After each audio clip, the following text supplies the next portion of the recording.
안녕하세요. 뼈선생 채널 정형외과 전문의 신병기입니다. 이번 시간은 반월상 연골 손상에 대해서 무릎 관절 내시경 수술을 앞두고 계시거나 이미 그 수술을 받으신 분들께서 꼭 아셨으면 하는 내용 알려드리고자 합니다. 바로 수술 후 관리의 필요성과 어떻게 관리를 하면 되는가 입니다. 만약 이 내용에 대해서 생소하시다면 꼭 한번 짚고 넘어가셨으면 하고요. 설사 이미 알고 계신 내용이라 하더라도 다시 한번 꼭 강조드리고 싶은 부분입니다.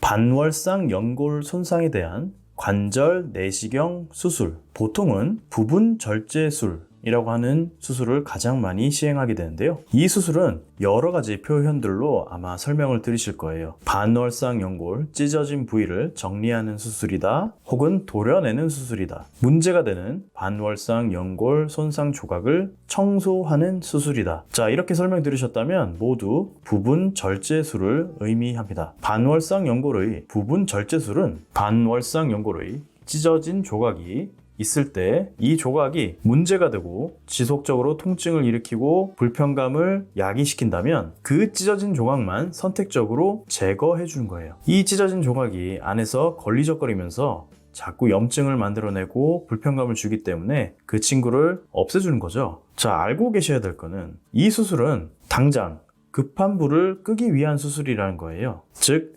당장의 심한 불편감을 해결해 드리고자 하는 수술이라는 거죠. 왜 이렇게 말씀드리냐? 반월상 연골 부분 절제술은 장기적으로 무릎을 건강하게 쓰기 위한 목적의 수술은 아닙니다. 왜냐? 반월상 연골이 손상된 그 순간부터 이미 반월상 연골의 본연의 기능, 즉 허벅지뼈와 정강이뼈 사이의 충격을 흡수시켜주는 완충 기능은 이미 감소된 상태인데요. 부분 절제술을 한다 해서 한번 망가진 반월상 연골이 다시 자라나오는 것은 아니라는 거죠. 따라서 내시경 수술을 받으셨다 하더라도 처음 무릎이 손상되기 전보다는 허벅지뼈와 정강이뼈 사이의 스트레스가 결국은 증가한다고 보셔야 돼요. 그리고 이러한 상태가 계속 지속이 된다면 결국 무릎의 연골이 마모되는 퇴행성 관절염으로 진행하게 되는 겁니다. 자, 이 퇴행성 관절염 당연히 생기는 것을 최대한 막아야죠. 그렇게 하기 위해서 환자분께서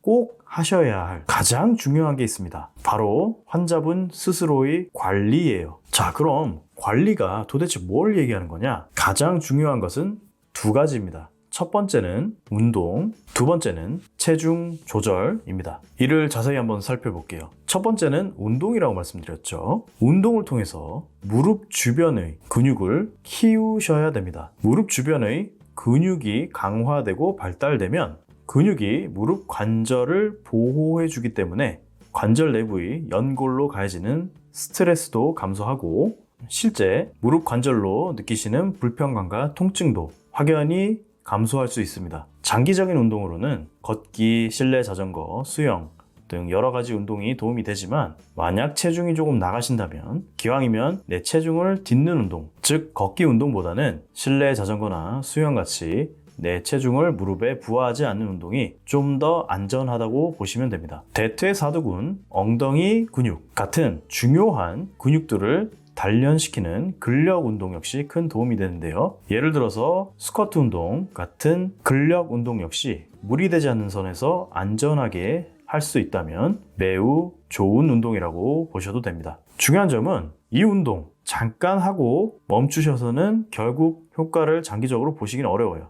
즉, 장기적으로 꾸준히 거르지 않고 운동을 해주시는 것이 가장 중요한 포인트라고 보시면 되겠습니다. 두 번째로는 체중 관리 말씀드렸죠. 이건 사실 모든 환자분들께서 어느 정도 다 잘 알고 계신 사항이긴 합니다. 특히 본인 키에 비해서 비교적 체중이 많이 나가시는 환자분이라면 체중 조절은 반드시 해주셔야 돼요. 무릎 관절은 결국 나의 체중을 정직하게 다 받아내는 관절입니다. 따라서 체중이 많이 나가신다면 그로 인한 스트레스가 장기적으로 점점 누적이 될 수밖에 없고 그런 경우엔 아무리 열심히 운동하시면서 관리하신다 하더라도 연골의 손상을 피할 수 없을 때도 있습니다. 따라서 체중 조절 아무리 강조드려도 사실 지나침이 없어요. 그런데 이 체중 조절 그냥 막연히 하셔야 된다라고 말씀드리면 사실 좀 막막하죠. 모든 것이 마찬가지지만 명확한 목표가 중요합니다. 그렇다면 어느 정도를 체중 조절의 목표로 삼으셔야 될까요? 연구에 따르면 본인 체중의 10%를 감량 목표로 잡는 것이 좋다라고 되어 있어요. 본인 체중의 10%만 감량을 하신다 하더라도 그 이상을 감량했을 때와 거의 비슷한 효과를 나타낼 때가 많다라고 발표된 바가 있습니다. 따라서 이를 기준으로 삼으셔서 체중 조절을 해주신다면 좀 더 명확한 결과를 얻으시는데 도움이 될 수 있겠습니다. 실제 똑같은 무릎 관절 내시경 수술을 받으셨다 하더라도 수술 후 1년, 2년, 3년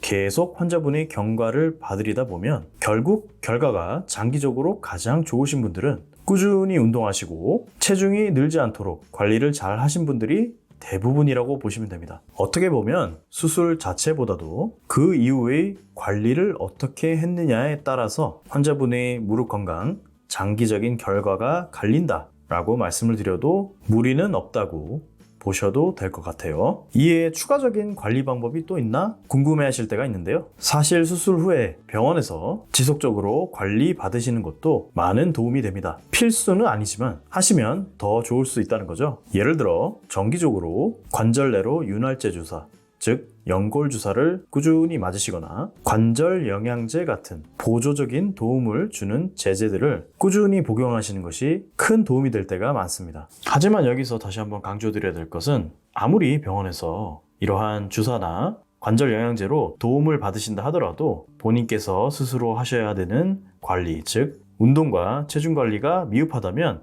사실 큰 효과를 보긴 어려우실 때가 많아요. 자, 이번 시간에는 어떻게 보면 너무 당연한 내용이지만 그만큼 중요하기에 강조드릴 수밖에 없는 부분, 바로 반월상 연골 내시경 수술 후 본인께서 스스로 신경 써주셔야 할 관리법에 대해서 말씀드려 보았습니다. 꾸준한 관리를 통해 무릎 건강 10년, 20년, 30년 지날 때까지도 문제없이 유지하시기를 바라면서 이 영상 마치겠습니다. 지금까지 뼈선생 채널이었습니다. 모두 건강하시고요. 감사합니다.